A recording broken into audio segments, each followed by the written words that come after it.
Back here on the Roth Guy, Jude, for another edition. And, we had a listener question or a question that came into your website. And these are always good to talk about, especially because it's what's on people's mind, right? And if happening to one person, it's happening to more than one person. And with what's been going on with the markets here, this first part of the year, it's obviously been choppy, just like it was last year to start the first part of the year. I thought it would be really apropos that we had this conversation about, I've managed my own accounts and grew my money pretty well. Why do I need an advisor, right? So let's talk about that a little bit this week. How you doing, my friend? You doing all right? I'm doing well. I'm glad to see you. We've had a little rocky road here, but I'm glad that we're back together again. The plague is running around, man. Everybody I know that's got this thing, it just doesn't want to die. It's a nasty little bug that's been going on this first part of the year. So if you get sick, be careful out there. But this happens a lot, Jude, right? Why do I need an advisor, right? Well, the rules change when we get into preservation and distribution versus accumulation. So let me tee us up here with this listener question, and then we'll debate it. All right. Let's do it. So the person says, I've managed my money successfully over the past years, and I think I've done pretty well. Everyone says that at this point in life, I'm getting close to retirement. I need an advisor. But I'm having trouble with the concept of turning it all over to somebody else since I've proven I can do it. What is your argument, Jude, for why I should have someone else like you handle my affairs?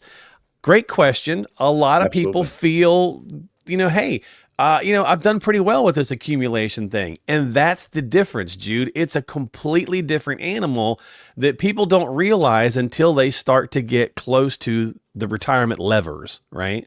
There's basically two phases of our financial life. And I kind of like to draw a picture for clients so that they really get the concept. You can draw a picture of a mountain, let's say. And at the base of the mountain, the first time you were able to save $1, you were in the accumulation phase. Right. And so every dollar, got you closer and closer to the top of the mountain, which we call that financial freedom. So imagine that you're at the top of the mountain now. You've saved up all this money. You're going to start trading your money to buy back your time. You've got financial freedom. Well, now you start the distribution phase. And the rules for going up the mountain are completely different from the rules going down the mountain. Well, I think about, climbing a mountain, right? I mean, granted, I'm no mountain climber, but, more people statistically do die on the descent from like Everest, for example. Absolutely. Right? Because, you're exhausted, you're tired, you're on your way back down. And you think about it, like if you're climbing and you trip and fall, you probably fall forward on your face, right? You're coming back down a mountain, you trip, you can take a header and you're stumbling down you're rolling and rolling and rolling. And I think that's kind of the analogy for your finances. There's less time. The stakes are higher, Jude, and there's less time to make mistakes, right? You don't want to step in the wrong place, roll your ankle, so to speak, and then be screwed up. Absolutely. Because in the accumulation phase, the biggest thing that you have to do is just save and put money in various investments. That's a lot easier. 100%. But in the distribution phase, there's so many more things that you have to think about. You've got to think about how can these assets produce income for life, income that I can't outlive? And then what are the tax consequences for those dollars, not only while I'm taking them out, but leaving them to a spouse or to other beneficiaries? And this is really the time to get back to the question, the core of the question. This is really the time to start to seek advice if you hadn't sought advice previously, because that 10-year window, in fact, Prudential had a study many years ago called the retirement red zone, the 5 years previous to retirement and 5 years after retirement. And the decisions that you make there could totally change the ball game for how efficient your dollars are and how much money you have to work on for the rest of your life. Well, at the sake of being cliche, and a lot of, things that we do as humans are definitely cliches, but you don't know what you don't know. And if you've been building the money nicely to this listener's question, hey, I've done a good job with accumulation. That's awesome. There's a lot of tools, and there's more tools out there now, even for the retirement thing. You could go do this. Absolutely. If you're a smart person, You can absolutely go do this. But what you don't know could get you in trouble. And it's the complexities, Jude, that really start to mount up with the retirement aspect, Yeah. the distribution phase. So let me just throw a bunch at you, and then I'll just let you tackle them however you want. Sure. Let's But do there's it. Social Security timing, there's Medicare, there's RMDs, there's do you do Roth conversions to deal with RMDs, there's sequence of return risk, right? I mean, it's like on. And how you pull one affects the other. And so if you've never done that before, and odds are you haven't because it's your first retirement, Yeah. how do you know how to handle this stuff? Yeah. And for most people, it's their first retirement. But for firms like ours, we've helped hundreds of Right, people. We've seen this ball game before. right, And kind of getting back to your point, if I'm 5 years or 10 years from retirement, or even longer, and I'm looking at this market, there are things I would venture to say most people are probably not considering right now. Like right now might be a great time to do a Roth conversion, moving money from always taxable in the future to never taxable in the future, and moving that money from that IRA while the market is down and right, letting it bounce back in the Roth so that it right. grows even more and grows tax free. It's to just to your little point tweaks on like that, that. yeah, to your point on that, Jude, just for context for people, depending on when you're consuming this content, we're taping this on April 2nd, and the market's had 2 decent days after pretty much getting hammered for the last month, Mhm. right? So just for some context there, right? So it is still down. It's starting to maybe pick back Right. up. We'll see how Right. that goes. But that's a great point about, doing conversions at a certain time, or again, all these different pieces, the RMD question, if you've never been there, you don't understand the fact that you're going to have to do this. And then you have, it's like, well, I got to pay taxes now and all that stuff. And that changes with your income and so on and so forth. And it's just Yeah. and then 2 years later, you also go, why does my Medicare go up? Well, because you did too much stuff and Irma's looking back 2 years, right? You didn't know Well, that either. that's a chain of events, just like you were saying, that one decision could make multiple errors as regarding how those dollars are taxed Right. and how your Medicare premiums go up. Perfect example. We had a client once who had attended our tax and retirement seminar, Hmm. came in for a strategy session. The gentleman had been saving for years, had a portfolio of over $3 million, and wanted to, Nice. to convert all of it within the next 2 to 3 years to a Oh, Roth. okay. And when we walked I him thought you were going to say through, 1 year, and I was like, oh man, two yeah, to three is still bad enough, but one, E- yeah. exactly. But when we walked him through what that triggering event would do, Yeah. number one, it would put him in a higher tax bracket because he'd have to recognize that income, and Right. number two, it would trigger higher Medicare charges through Irma, and so Hmm. his premiums would be much higher. So that one decision, although it sounded like a very sound decision, I want to convert. I want to have tax-free dollars for the rest of my life. How you do it and how you implement it makes a huge difference.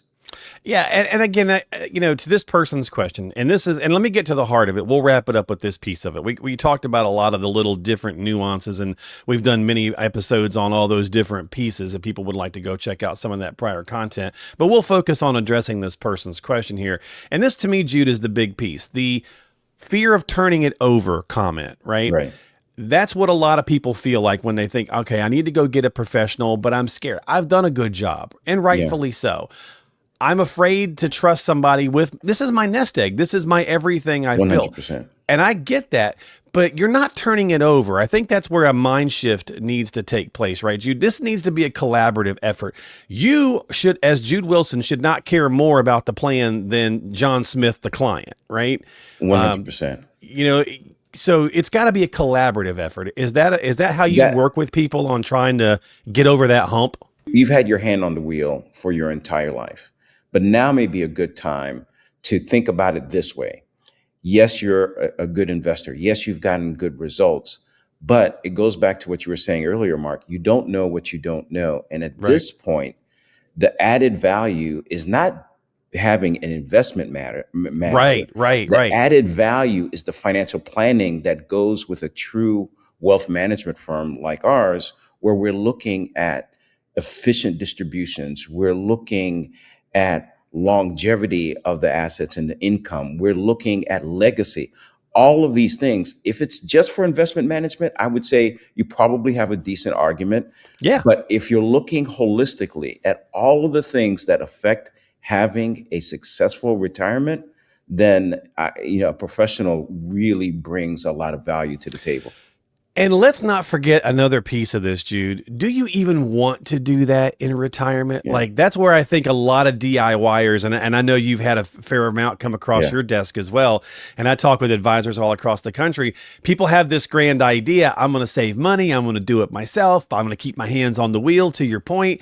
And they get into retirement and they go, I don't want to do this. I want to play golf. I want to hang out with my grandkids, or like, so you got to ask that part of that question as well. And your spouse, do they want you doing it? I was going to say 2 last points. One of the things that we've been trying to communicate more with clients is you're not just a number. What is the why at the center of your wealth? And those things like going on vacations, buying the second vacation home, or creating a significance while you're alive, not just a legacy when you pass away. Those are all things that can be planned for.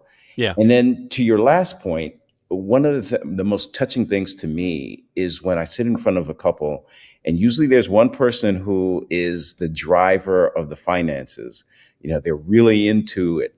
And there's another, the other spouse, although it's important to them, they're not checking, CNBC every day and what the stock market is doing. And so what's really touching to me is when that spouse says to me, Jude, I trust you because if I'm not here, I want to make sure my spouse is well taken care of. And I don't want sharks coming around right when I'm not here. I want to build a relationship with someone that I trust, who's going to take care of my family when and if that time happens. Yeah. I mean, that's why it's so important that both parties are involved. I mean, even if one party doesn't care that much, right? To your point, it's like, okay, I know who to talk to when things get shaky. You know what I mean? And so it's good to have that peace of mind in there as well. And so I think that's a lot of times the turning it over thing is where it's the collaborative effort. If you're getting together with an advisor, that's why you should interview a couple. Talk to one, talk to two, talk to three. Find the right one that resonates with you so that you can work well together. And Jude, I know you have people that also like say, hey, I still want to have a piece that I'm managing because I want the action, or I want to have my hands on the wheel or whatever. But I want you to make sure that, we're not going to be in the poorhouse, so to speak, right? So you handle the heavy lifting and I'll do a little bit of fun stuff, right? Right. Nothing wrong with that. Nothing wrong with that at all. In fact, I suggest to clients that you may want to have 1 to 5% of your liquid net worth that is your go to Vegas money, invest however you see fit. Because if you make a mistake with about 5% of your liquid net worth, it's probably not going to hurt you that much. Yeah. But serious money should be with someone that is looking at the big picture and the plan and how it fits all together.